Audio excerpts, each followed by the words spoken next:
What's going on, people? Zap here, and you guys got me started. You guys started some shit, and I am going to finish it. Over the next few days, I'm going to be doing a series of videos covering the different aspects of the Gears of War franchise's multiplayer components and what each game brought to the table.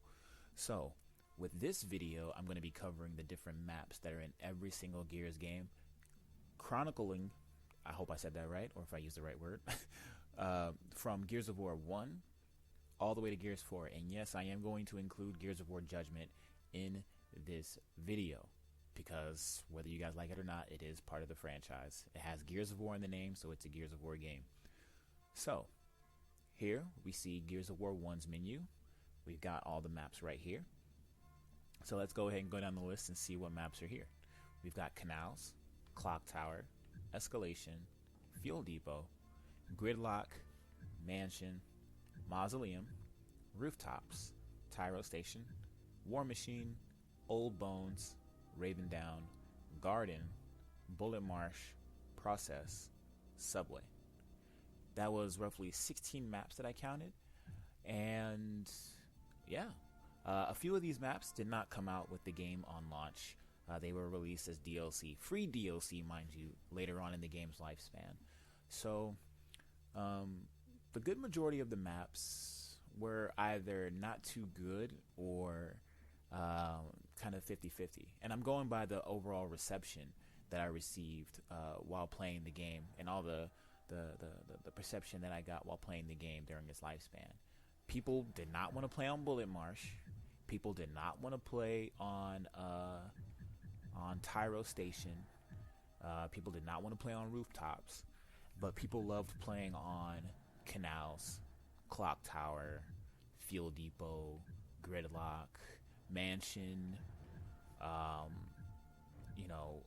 War Machine.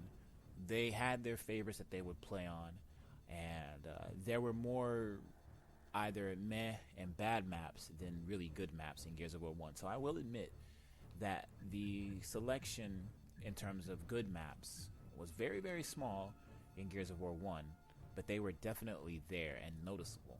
So that's the selection for Gears of War 1 maps. So now let's move on to Gears of War 2. Alright, so let's go ahead and take a look at the map cycle for Gears of War 2, shall we? Allfather's Garden, Avalanche, Blood Drive, Canals, Courtyard, Day 1, Flood, Fuel Depot, Fuel Station, Gold Rush, Gridlock, Grindyard, Hale, Highway, Jacinto, Mansion, Memorial, Nowhere, Pavilion, River, Ruins, Sanctuary, Security, Stasis, Subway, Tyro Station, Underhill, War Machine, Way Station. This game had 29 maps by the end of its lifespan, which is from 2008, November of 2008, to, I want to say, September, October, maybe November of 2011. I think it came out in November of 2011. Gears of War 3 did.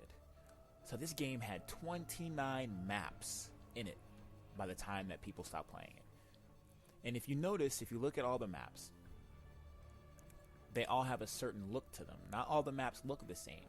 They have a certain map, a map design and aesthetic to them, which was the theme of the entire game. You know, if you played Gears of War, you know that you went to different locations, and each location had its own theme, whether it be snow, or you're underground inside the Locust Hollow, or, you know, you're in the mountains somewhere.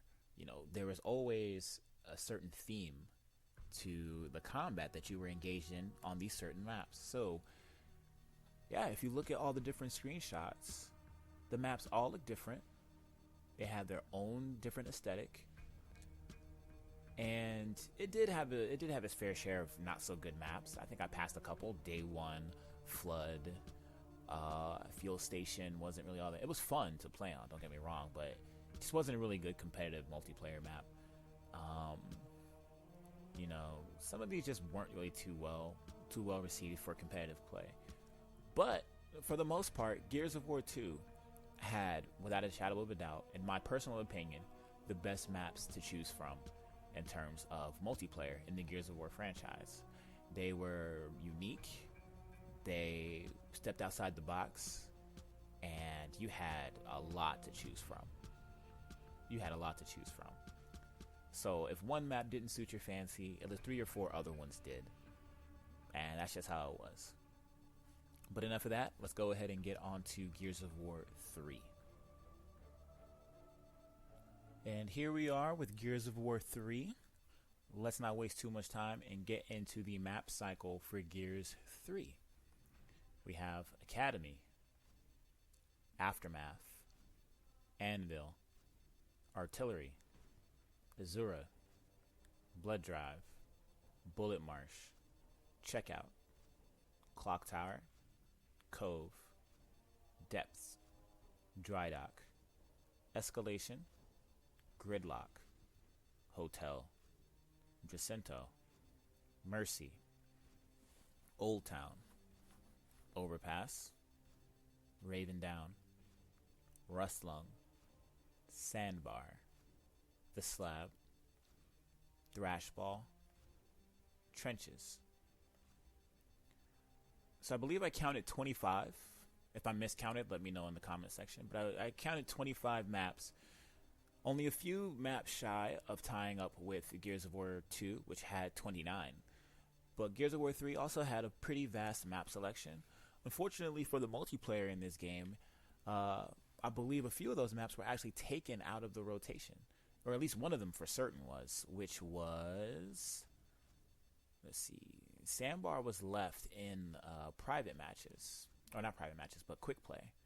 Sandbar's still in quick play. But they actually removed Overpass from the matchmaking altogether. So you can't get into a match on Overpass, whether it's ranked or quick match. So that's unfortunate. But this game, I think, along with Gears of War 2, had some very interesting ideas and dynamics. One of the bigger additions to Gears of War 3 was the idea of taking to the water. You know, so some of these maps have a little bit of an aquatic theme, and you also get a little bit more of a militant style of maps. You know, in the looks of them. So you got maps like Anvil, which look like an abandoned, base from like the Pendulum Wars and things like that. So, you know, and artillery and stuff like that. So you get like these military themes, and then you get some of these more darker tone themes, some of these aquatic / pier / underwater themes like Cove or Depths even. So I think Gears of War has some very interesting map ideas, but a lot of them didn't translate well to actual good gameplay in the multiplayer altogether. So I mean, it was a nice try, but I still think that Gears of War 2 still had a better selection overall. But Gears of War 3's map selection, looking back on it, honestly wasn't even all that bad. Old Town was really fun.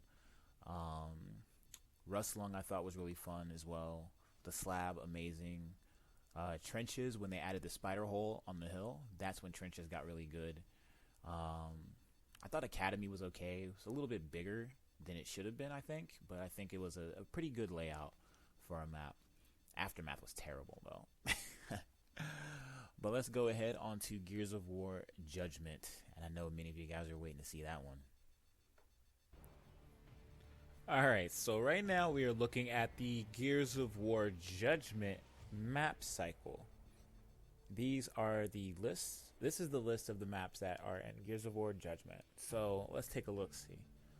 We've got Blood Drive, Boneyard, Checkout, Gondola, Haven, Library, Lost City, Museum, Rig, Streets, and that's it.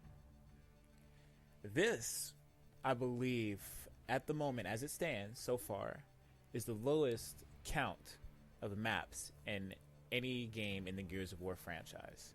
I counted 10. And with the way many of these maps were designed, the primary focus clearly wasn't on symmetrical play. It was more based off of free-for-all game type and putting spawns across the map and having verticality be the focus.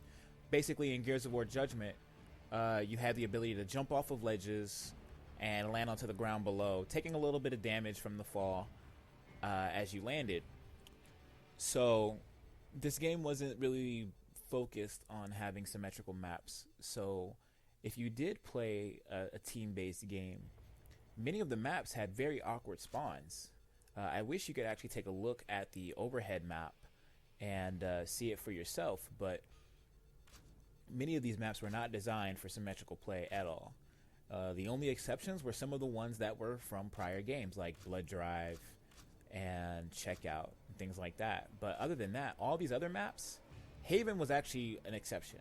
Haven is a Gears of War Judgment map, and I thought it did pretty well, and it had a nice layout for competitive team versus team combat. But other than that, man, these other maps were designed for straight up free for all. So there you have it, man. Gears of War Judgment, 10 maps. The visuals on these maps were really nice. They didn't really try to venture off and do anything special with them. No crazy looks to them or anything of the sort. But that's fine, I guess, because the overall theme of Judgment happens like not too long after Emergence Day. It's only like a couple months after Emergence Day. So yeah, man, that's the Gears of War Judgment's maps. I mean, very beautiful looking maps, but just not a whole lot of them, and they didn't really try to do anything much with the maps in terms of balancing them and making them work for a team play. So that was a quick one. Let's go ahead and go into Gears of War 4, the final game in the franchise so far. And here we have Gears of War 4, the final game in the franchise so far. And the nice thing about this is that you actually get to see the overhead map and see the layout of each individual map in the game, as well as take a nice little look at the picture on the right-hand side. So you kind of get like a little sense of how the map looks, its aesthetic, and with the overhead map, you see how it's designed for competitive play. So without any further ado, let's go down the list. And obviously, a few of these are blacked out because I don't have the DLC, I don't have a season pass. I have not put a single dollar into this game. So here we go. We got Checkout, Dam, Dry Dock, Foundation, Forge, Fallout, Glory, Gridlock, Harbor, Reclaimed, Lift, Impact, Relic, and Spire. Now, this game has 15 maps in it so far, some of which are only accessible in private matches through season pass owners. So if you have the season pass, you can play them in private, etc., etc. But this game has 15 maps, and if you look at them just from the pictures, they have relatively a similar tone going across all of them. It's either military command posts or more of like an industrial theme. Visually speaking, the maps seem kind of uninspired to me. They didn't really try to do anything special with the maps in terms of how they look. Some of the scenery in the backgrounds does look nice. Oh, they do look nice, excuse me. But yeah, man, it's just not really pushing for anything new. I'm really hoping that with Gears of War 5, they really try to branch out and step outside the box and make the maps a little bit more visually appealing and special. You know, there isn't really anything special about the maps in terms of how they look. Now, gameplay-wise, the maps all kind of feel the same. There's only like one exception to that rule, and that would probably be Forge, because Forge has the incinerator that you can push and burn people if they're inside of it. So that's probably the one exception to that rule. Other than that, a lot of these maps play relatively the same. They have a pyro weapon in a higher spot for you to use. There's maybe like 2 or 3 different tiers to the map. For instance, Lift, I believe it is. There's one side that has a sniper rifle, the middle that has like a drop shot or a boom shot, and then the other end, the far end, has a mulcher. And a lot of maps have that theme. This one here has that theme as well. You know, you got your M bar, you got your grenades in the middle, and then on the other end you have the buzzkill or mulcher. You know, so a lot of these maps kind of are formulaic in a sense. They follow the same formula, and after a while you feel like you're playing the exact same way on every single map. And that's one of my bigger gripes with Gears of War 4's maps. In addition to the fact that there aren't that many, they all feel the same. If I had to pick any particular map or maps that I actually do enjoy, I'd probably say I like playing on Relic. And on the offhand chance that I get to play on this map, I like to play on Reclaimed. I always vote Reclaimed, or I vote Relic if they pop up in the map cycle. The other maps are relatively forgettable to me, and the DLC maps are terrible. Check out, I've played that in like 3 different Gears of War games already. I don't want to play it anymore. Drydock, I'm sick of Drydock. I never liked it. Glory, it's kind of meh. And Spire is just god-awful in my opinion.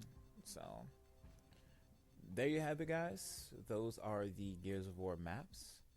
Let me know which Gears of War game had your favorite maps. My personal favorite, Gears of War 2's map cycle. Leave your comments in the comment section below and let me know what you think. Later.